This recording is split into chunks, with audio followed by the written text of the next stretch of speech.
Bonjour et bienvenue. J'espère que vous apprécierez cette histoire. N'oubliez pas de vous abonner et d'activer les notifications. La nuit était tombée, lourde et silencieuse.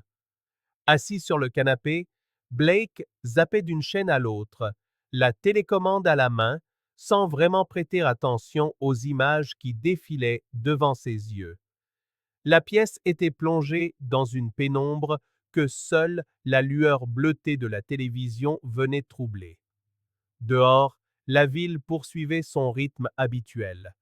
Le bruit lointain des voitures, le souffle du vent contre les fenêtres.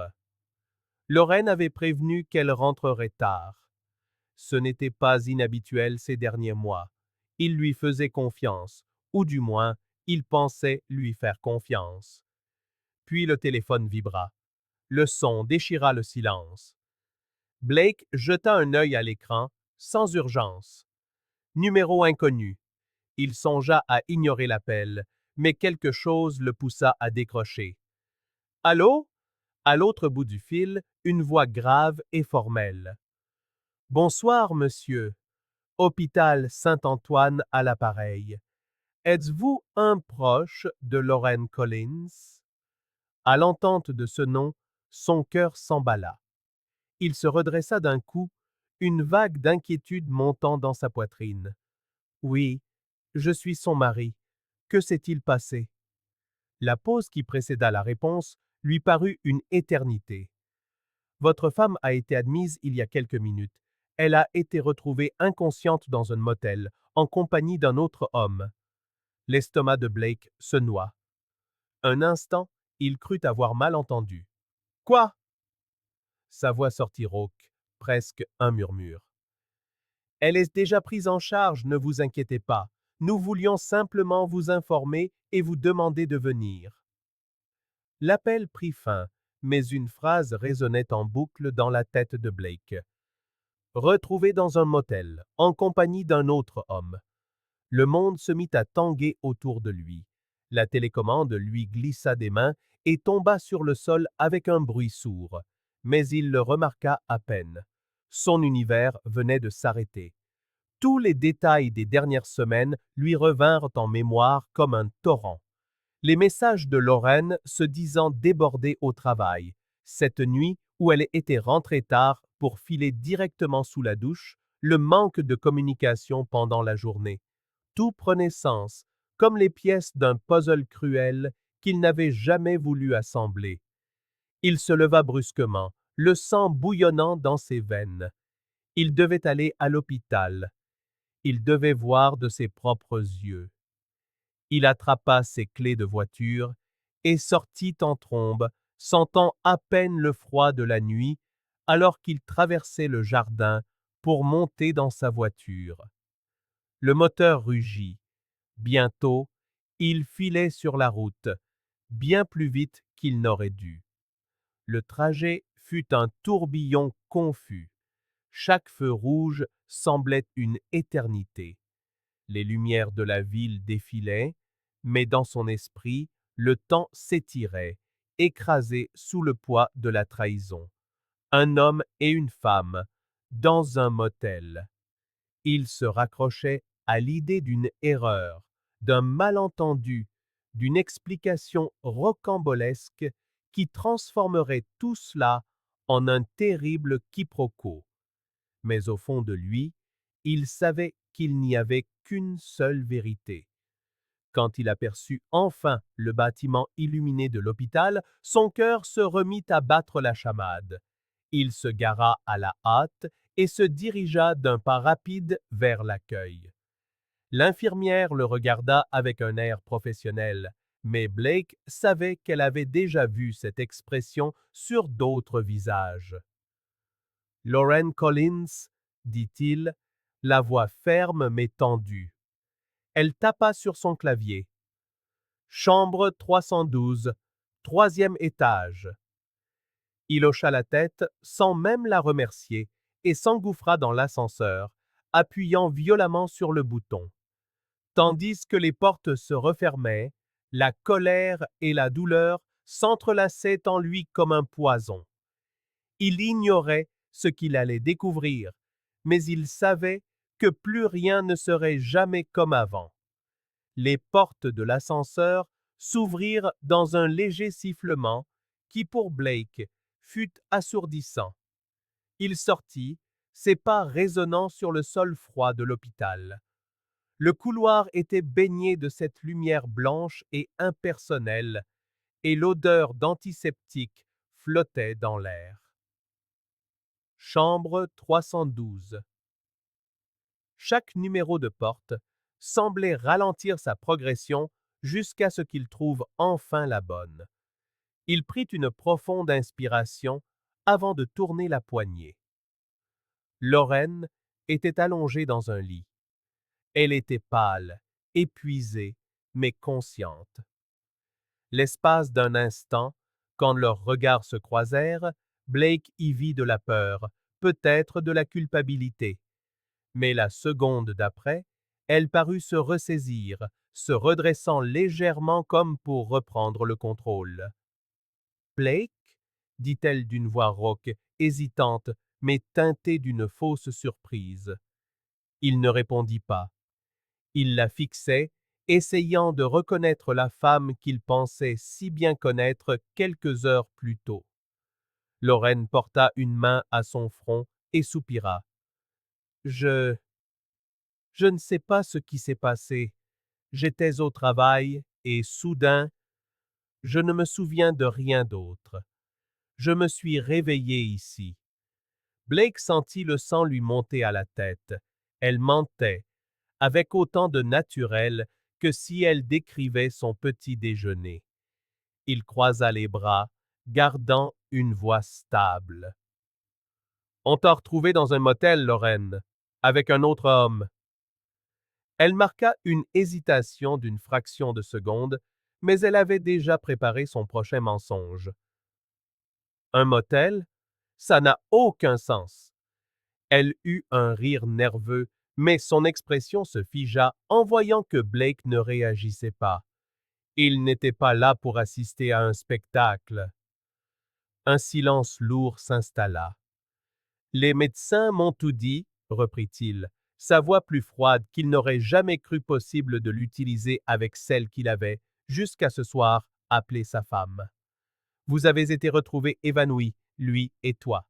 Il a réussi à appeler les secours avant de perdre connaissance. » Lorraine baissa les yeux, ses mains tordant le drap du lit. Pour la première fois, elle semblait réellement nerveuse. Chaque issue était fermée. Blake sentit un poids écrasant sur sa poitrine. Ce n'était pas seulement l'infidélité qui le détruisait, mais la malhonnêteté flagrante. Elle aurait pu avoir la décence d'avouer, mais elle préférait insulter son intelligence. Le silence devint étouffant.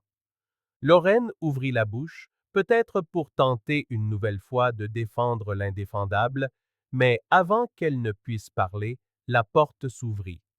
Une infirmière entra, un dossier à la main. « Excusez-moi de vous interrompre, je dois juste faire quelques examens. » Blake hocha la tête. Il ne pouvait plus rester là. Sans un mot de plus, il tourna les talons et quitta la chambre. Il marcha dans le couloir sans se retourner, chaque pas lourd comme du plomb. La femme qu'il aimait était dans ce lit d'hôpital, mais il n'y avait plus rien à sauver. Blake quitta l'hôpital, la poitrine serrée. L'air froid de la nuit ne suffisait pas à éteindre le feu de la rage et de la déception qui brûlait en lui. Lorraine ne l'avait pas seulement trahi, elle avait eu l'audace de lui mentir en face. Il aurait voulu croire que ce cauchemar s'arrêterait là, mais quelque chose lui disait que l'histoire était plus complexe. Le lendemain, le doute commença à le ronger.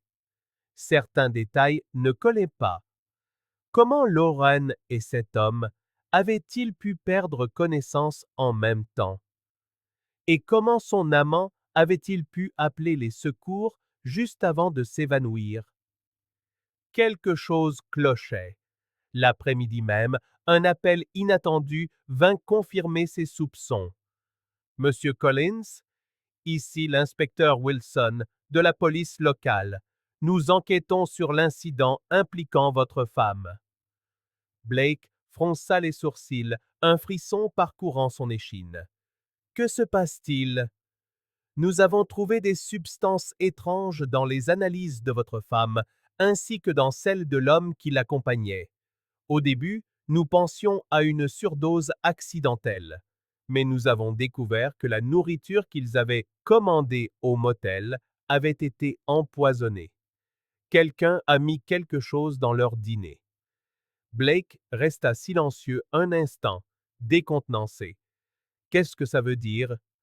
Ça veut dire que c'était un coup monté, un acte criminel. L'inspecteur lui révéla une vérité encore plus choquante. La femme de l'amant, Patricia, avait découvert la liaison depuis des semaines. Folle de rage, elle avait décidé que la confrontation ne suffisait pas. Elle voulait se venger. Patricia avait soudoyé un employé du motel pour droguer la nourriture de Lauren et de son mari avec un puissant sédatif. Le plan était simple, les humilier et s'assurer qu'ils soient découverts de la pire des manières. Ce rebondissement frappa Blake de plein fouet. Cela ne changeait rien au fait que Lauren l'avait trompé, ni à la douleur du mensonge. Mais il réalisait maintenant qu'une machination bien plus sombre était à l'œuvre. Qu'est-ce qui va arriver à cette femme? Demanda Blake, encore sous le choc. Patricia et l'employé du motel ont été arrêtés.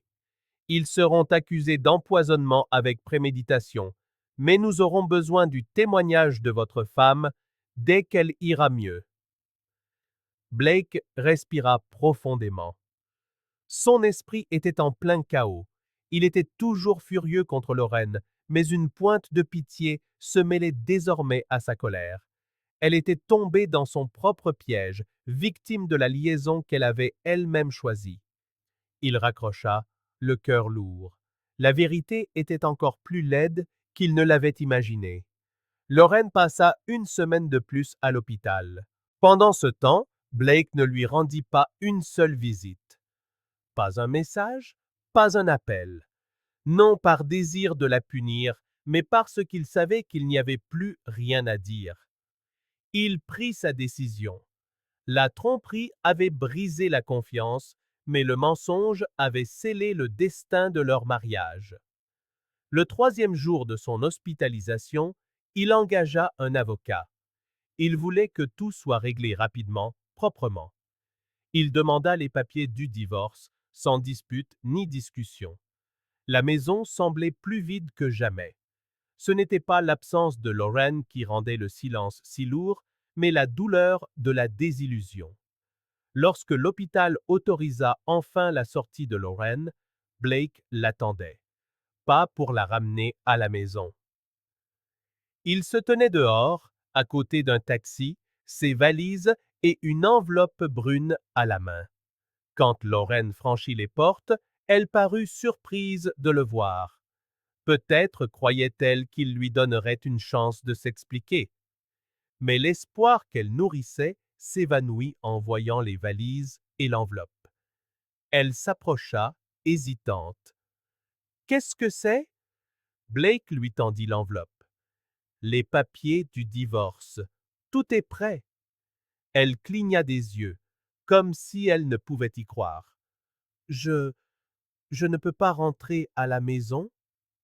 Sa question sortit dans un murmure. Blake prit une profonde inspiration. Il ne sentait plus de colère, juste une profonde lassitude. Non. Sa voix était ferme, sans hésitation. Il n'y avait plus de place pour elle dans sa vie. Blake lui ouvrit la portière du taxi. Ta mère t'attend. Je l'ai appelée pour lui expliquer la situation. Lauren regarda la voiture, puis lui. Elle sembla vouloir dire quelque chose, mais aucun son ne sortit. Elle prit ses valises, saisit l'enveloppe d'une main tremblante et monta dans le taxi. Blake resta là, à regarder la voiture s'éloigner jusqu'à disparaître. Il ne ressentit aucun soulagement immédiat, aucune joie, juste la certitude de faire ce qu'il fallait. Son mariage était terminé, mais sa vie, elle, ne l'était pas. Il pouvait maintenant recommencer. Le taxi disparut au loin, emportant Lauren avec lui. Blake resta immobile sur le trottoir. Sa colère s'était apaisée, mais il ne ressentait aucune libération soudaine, seulement un vide étrange.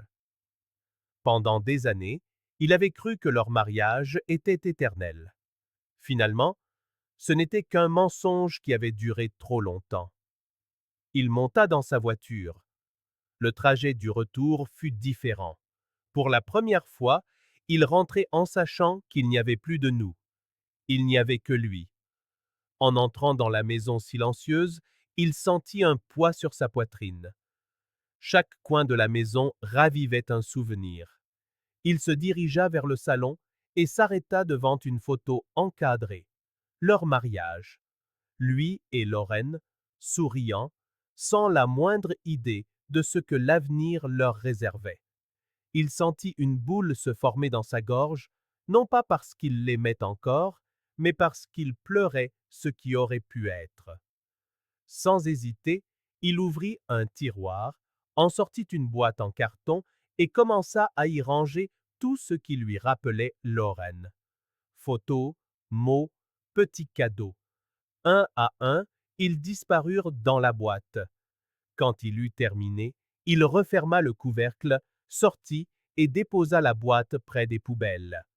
Ce n'était pas un geste théâtral. Il ne brûlait pas de souvenirs, ne déchirait pas de photos. Il se contentait de refermer le passé. Cette nuit-là, allongé dans son lit vide, le silence lui parut différent. Ce n'était plus un silence étouffant, mais celui d'un nouveau départ. Les jours suivants, il se mit à faire du jogging, reprit sa guitare, lut les livres qui prenaient de la poussière. La vie continuait. Il réalisa peu à peu que la pire chose qui lui soit arrivée était aussi son chemin vers la liberté. Un soir, son téléphone sonna. Le numéro était inconnu. Il hésita, puis répondit. Allô? À l'autre bout du fil, une voix hésitante. Blake? C'est Ryan Martinez. Le nom ne lui disait rien. Qui? Je. Je suis le type qui était avec votre femme cette nuit-là, au motel. Le sang de Blake se glaça. C'était le dernier appel auquel il s'attendait.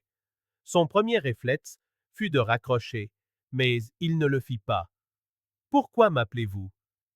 Il y eut un silence. Je sais que rien de ce que je dirai ne pourra réparer ce qui s'est passé, et je n'attends pas votre pardon.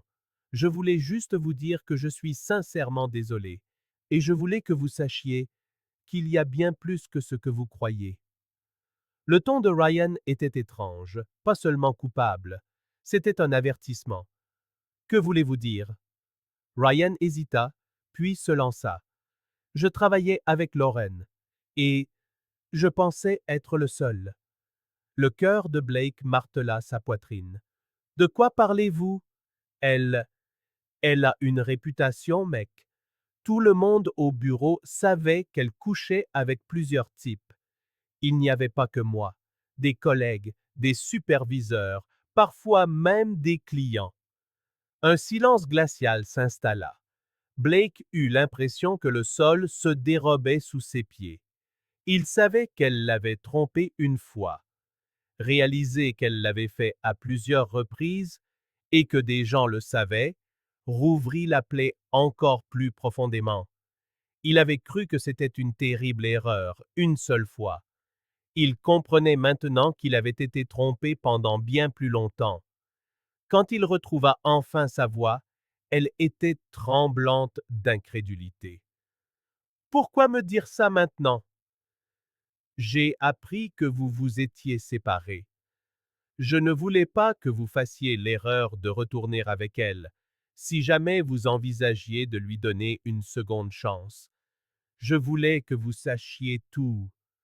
Blake serra la mâchoire.